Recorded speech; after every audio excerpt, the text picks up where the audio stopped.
आजादी मिली 15 अगस्त 1947 को, तो हमने हमारा संविधान बनाना शुरू किया और भारत का संविधान बनके तैयार हुआ 26 जनवरी 1950 को। इसके लिए एक संविधान सभा का निर्माण किया गया।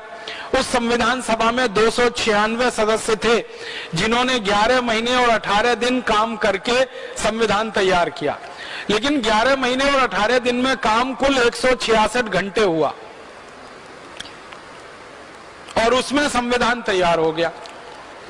भारत का संविधान दुनिया का सबसे बड़ा संविधान है। इतना बड़ा लिखित संविधान दुनिया के किसी देश के पास नहीं है जो भारत के पास है। 395 तो अनुच्छेद हैं, जिसको हम आर्टिकल्स कहते हैं, और इतना मोटा सा पूरा पुस्तक है, शास्त्र जैसा, आप कभी भी खरीद के देख सकते हैं। दुनिया के किसी देश में इतना बड़ा संविधान नहीं, हमने बनाया। तो बहुत बार मेरे मन में यह आता था कि मात्र 11 महीने 18 दिन के समय में इतना मोटा संविधान कैसे बना लिया हमने। इसको बनाने में तो ज्यादा समय लगना चाहिए। जब खोजना शुरू किया तो पता चला कि इस संविधान में हमने कुछ खास नहीं बनाया। अंग्रेजों ने एक कानून बनाकर हमारे देश में छोड़ा हुआ था, उसी को हमने भारत का संविधान बना लिया। अंग्रेजों का एक कानून था इस देश में 1935 में, उसका नाम था government of India act. Government of India act में जो कुछ लिखा था वही सब कुछ भारत के संविधान में है, कुछ बदला नहीं। और गवर्नमेंट ऑफ इंडिया एक्ट अंग्रेजों ने बनाया था भारत पर राज्य करने के लिए, भारत को गुलाम बनाने के लिए और भारत पर साम्राज्य स्थापित करने के लिए। उसी को पूरा का पूरा संविधान के रूप में हमने स्वीकार कर लिया। तो संविधान सभा में जो बड़े बड़े नेता शामिल हुए थे ना, उनके बयान अगर आप पढ़ेंगे तो आप हैरान हो जाएंगे। हमारे देश की संविधान सभा की जो ड्राफ्टिंग कमेटी थी, उसके चेयरमैन थे डॉक्टर भीमराव अंबेडकर।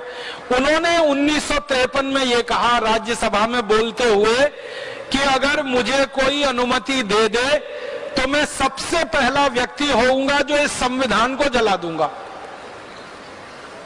पत्रकारों ने उनसे पूछा कि आप इस संविधान के निर्माता हैं और आप ही इसको जलाने की बात कर रहे हैं।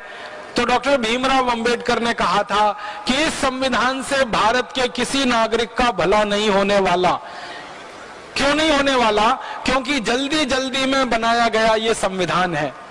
और उन्होंने बहुत बेबसी से ये कहा था कि मेरे पास कोई चारा नहीं था, इतने कम समय में संविधान बनाना था और अंग्रेजों की तरफ से हमको ये गवर्नमेंट ऑफ इंडिया रूल या गवर्नमेंट ऑफ इंडिया एक्ट का ड्राफ्ट दिया गया था।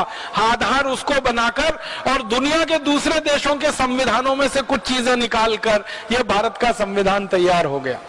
ये भारत के लोगों द्वारा तैयार नहीं किया गया, एक तरह से अंग्रेजों के बनाए गए कानून पर आधारित है।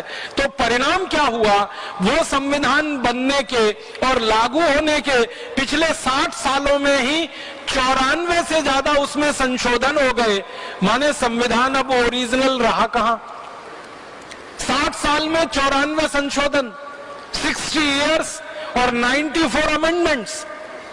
इसका माने हर साल में लगभग 1.5 से 2 संशोधन उसमें हुए।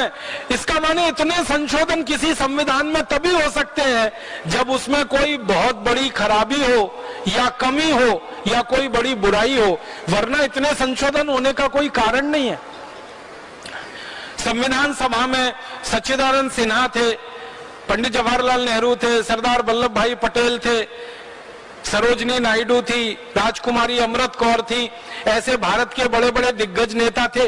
इनके बयानों को अगर आप पढ़ेंगे तो हैरान हो जाएंगे। ये सबके सब ये कह रहे हैं अपने बयानों में कि भारत के शहीदों ने, क्रांतिवीरों ने जिस कल्पना से देश की आजादी की लड़ाई लड़ी है, उस कल्पना को ये संविधान कहीं भी पूरा नहीं करता और शहीदों के सपने इस संविधान से पूरे नहीं हो पाएंगे, ये पक्का है। और उनके बयान आज हमारे सामने है।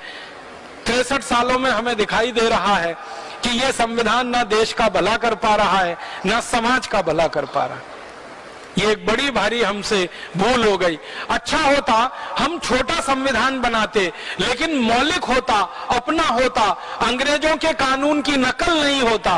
अंग्रेजों का कानून जो गवर्नमेंट ऑफ इंडिया एक्ट, वो तो हमारी गुलामी के लिए था, उस पर आधारित हमारी आजादी का संविधान कैसे अच्छा हो सकता है।